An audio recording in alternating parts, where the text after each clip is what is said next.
Yo, what is up, guys, and welcome to your March 17th, 2021 AEW Dynamite review for your St. Patrick's Day Slam, man. And what a show we had. What a show I have for you guys. This review, this show was great. I'm going to have a great review, guys. I hope you guys enjoy your St. Patrick's Day. This is probably going to be a drunk review. St. Patrick's Day, after all. But, I mean, honestly, guys, the women killed it tonight. Thunder Rosa and Britt Baker put on a great match. I will say the best match in AEW history. You know, you've seen iBeast, my boy iBeast. He put on Twitter, this is the best AEW women's match, and he's spitting facts, man. This was AEW's best women match in history. This was a great AEW main event match, one of the best, and one of the best matches in AEW history, honestly, man. You had Britt Baker and Thunder Rosa in the main event in a lights out match. Rebel was at ringside, and you know, they brought out the ladders, they brought out the chairs, they brought out the tables, they brought out the thumbtacks. And in the end, Thunder Rosa did her, I don't know what the fuck move it was, to be honest. It was like a driver, and Thunder Rosa won. I'm not even mad. Britt Baker beat Thunder Rosa more times. And at the end of the day, Britt Baker's going to be the next women's champion. So, whatever, man. So, look, I like Thunder Rosa anyways. You know, I like them both. Britt Baker, I like Britt Baker a little bit more due to her character, and she's gonna make the women's division interesting. And but yeah, no, this was a great match. Couldn't be mad at either winner. They're both great. Britt Baker and Thunder Rosa are worthy of main eventing in AEW Dynamite. You know, and this is proof of, you know, just proof that it's better to let things happen naturally instead of forcing shit.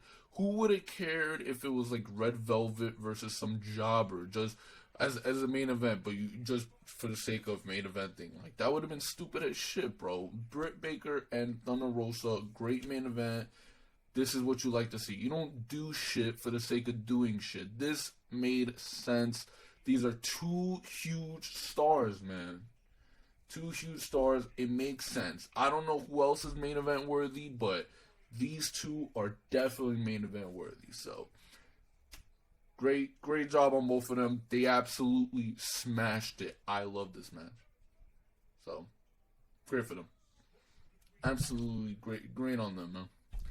Generally couldn't even be any more pleased. They had praise before this match even happened. It was pre-taped, so congratulations to Britt Baker and Thunder Rosa, man.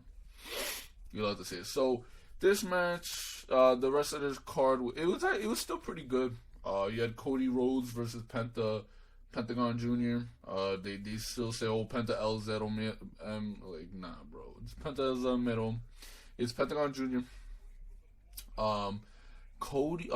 Pentagon actually broke Cody Rhodes' arm.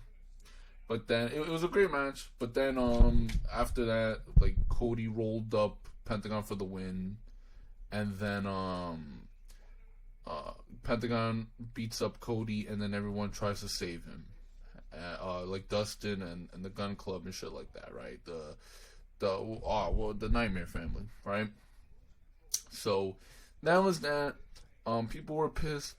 I don't think it was that. I don't think it was bad. I mean, you could say, like, he rolled him up like a schoolboy pin, but how can you be like how could you be mad? Because Pentagon could say, bro, Cody, you didn't beat me fair and square.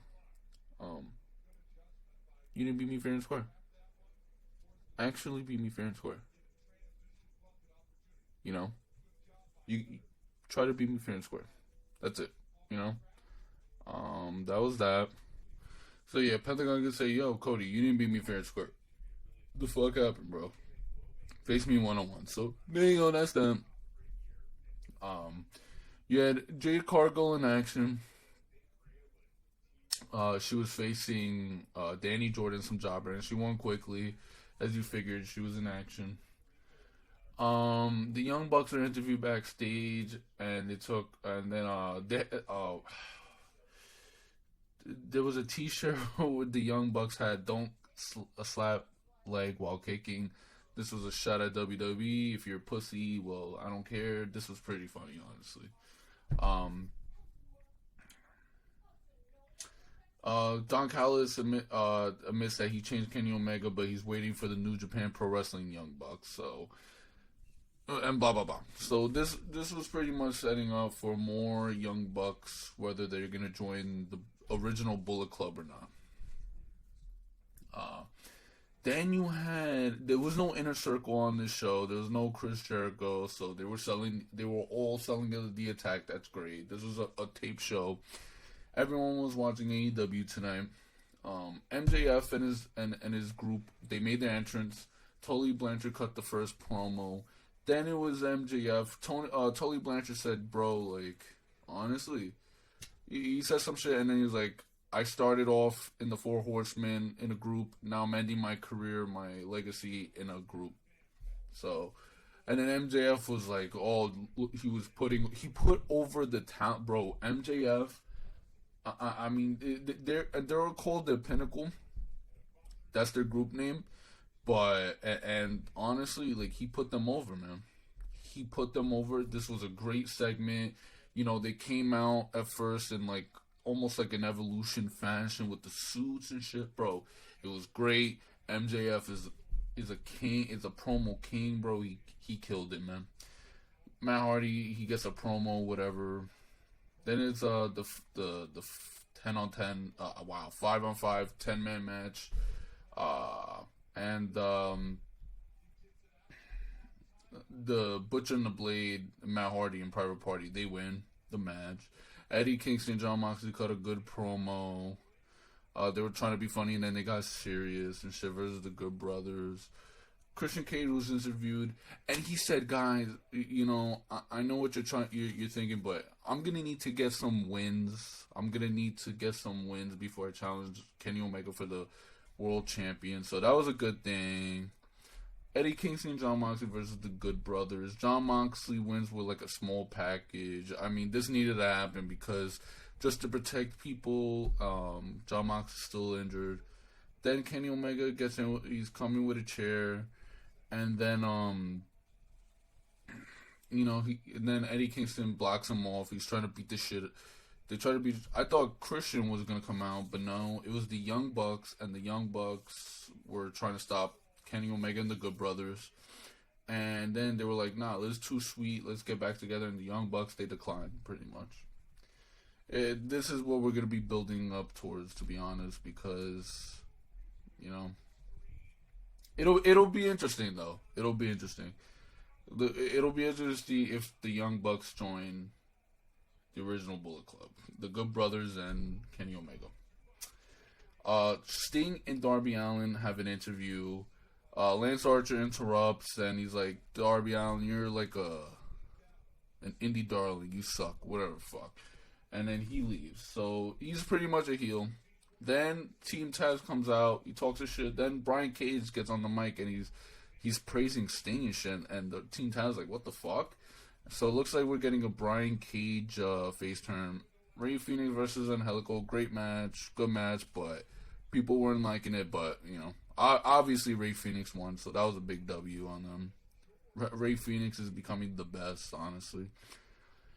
Miro's interview is like, "Nah, I'm not accepting the challenge." But then Kip Sabian comes like, "Oh, you can see the tension there." But it's looking like we're getting Best Friends versus Kip Sabian and Miro soon. And then you had so Darby Allin was like, "Yo, Dark Order, I'm gonna honor Brody Lee, the greatest TNC title. Whoever from the Dark Order wants to challenge me for the title, let's go." And then John Silver accepted. So that's next week.